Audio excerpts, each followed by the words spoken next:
Have you got burnt from your LED bulb? In daily use, we all know that there is heat from the LED bulb, and we should be very careful to not get hurt from it. But where is the heat from? And why LED generates heat, and if the heat will damage the bulb? Today we will talk about this. First, we can have a look at the theory. For the incandescent or halogen, which also has much heat, but it's from the emitted spectrum with much infrared light.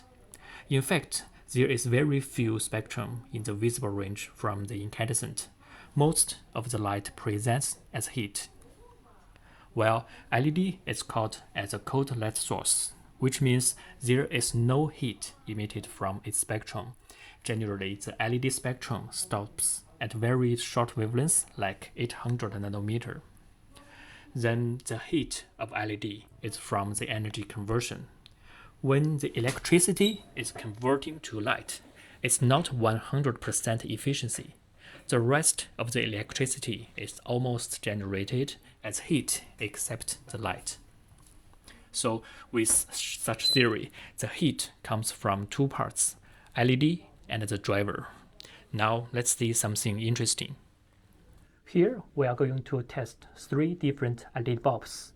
The first two, we buy them from Amazon and we marked it as number 1 and number 2. And the third one is the Ultralighting Sunwave series LED bulb.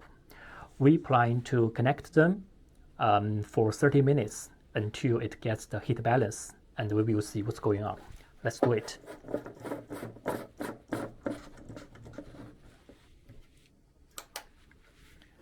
So by then, we will test temperature separately of the LED bulbs by a temperature sensor. Later. Okay, time's up, and we are ready to do the test. Let's test the house temperature first. So let's see the three LED bulbs. Number 1,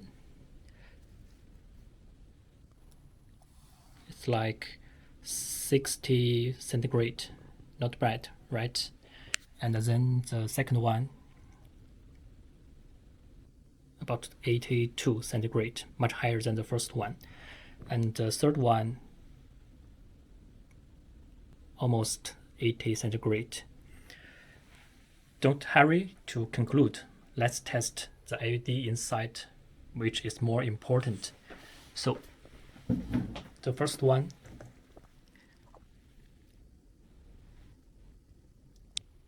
(150 centigrade), very high. And the second one, number 2, 133 centigrade. The third one, number 3, about 85 centigrade.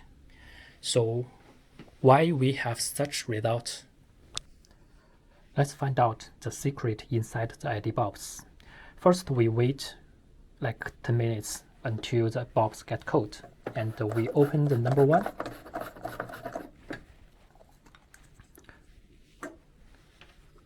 We find the LED PCB inside, and it's empty in the number 1 LED bulb, and the heat dissipation only relies on the edge touching from the PCB to the housing of this bulb. Number 2, when we open it, in a similar way, it's empty in the housing, and the heat dissipate also relies on the touching between the edge and the inside housing. And number 3 LED bulb, when we open this, we will find full of the thermal silicon grease inside, not only the edge, but also full of in this housing. So we can also feel the weight. So that we believe it's a very good quality LED bulb should do in this way. From the weight, we can also see the difference. Let's see number 1 LED bulb. It's around 48 grams. Number 2, like 43 grams. And then number 3, it's 109 grams. I can feel the weight in my hand. Let's see the comparison after 30 minutes heat balance.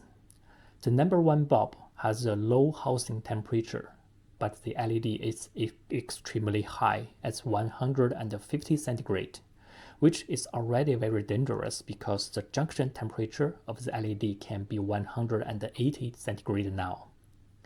The number 2 bulb has a higher housing temperature, but the LED is lower. This bulb is better, but still, LED temperature is too high.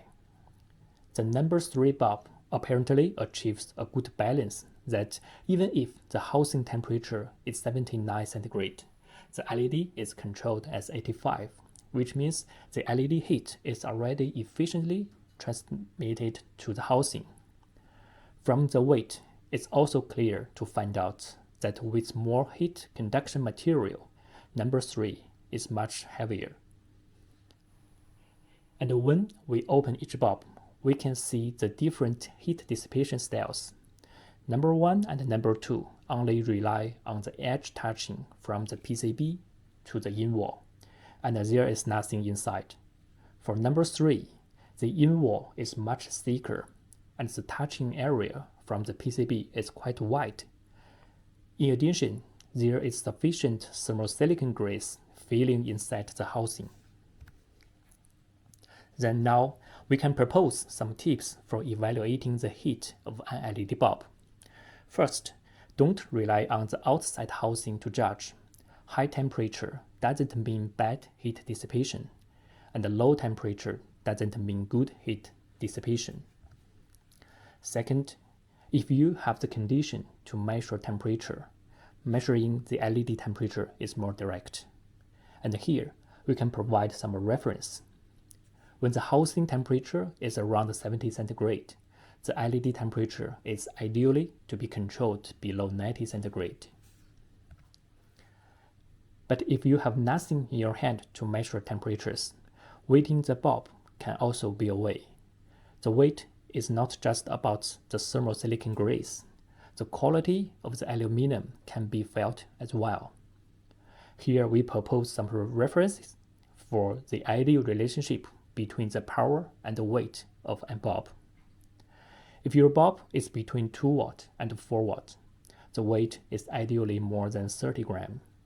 If your bulb is between 6 watt and 8 watt, the weight is ideally more than 40 grams. And if your bulb is between 10 watt and 12 watt, the weight is ideally more than 90 grams. Last, we must clarify that the way we measure the temperature of the bulb in this video is just for a simple and a quick comparison, but it's not accurate enough. In our formal experiment, R&D and quality control, we will always follow the professional and strict methods for heat evaluation, like below. Thank you for watching, and hopefully this video can help. Any questions? Please send us the message to webstore@utigroup.com.